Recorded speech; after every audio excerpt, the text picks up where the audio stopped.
আসসালামু আলাইকুম। এবছর ১ম আমাদের ক্ষেতে ঘাস কাটতেছি। এই ঘাসটির নাম হলো জারা ঘাস। এই ঘাসের প্রোটিনের দিক থেকে ১৫ থেকে ১৮% এবং উচ্চতা হয়ে থাকে ১০ থেকে ১৫ ফিট। তো দেখেন কিভাবে কাটতে হয়। বিসমিল্লাহির রহমানির রহিম। এই ঘাসটি আপনি মাটির লেবেল করে কাটবেন। তাহলে আ ১ম কাটিং এর পর এটি অনেক কুশি দিবে। দেখেন এই গাছটির ১ম কাটিং এই আমাদের একটা চারা থেকে ৪ থেকে ৫ টা কুশি দিছে। তো ইনশাআল্লাহ ২য় কাটিং দেওয়ার পর এখান থেকে ১০ থেকে ১৫ টা ঘাসের কুশি দিবে। এই ঘাসটি চাষ করতে তেমন কোনো কষ্ট হয় না।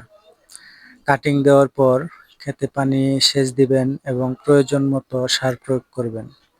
তাহলেই দ্রুত ঘাসটি বৃদ্ধি হয়। দেখেন এই ঘাসটির বয়স ৪৫ দিন। এটি এখন কাটার উপযুক্ত হইছে।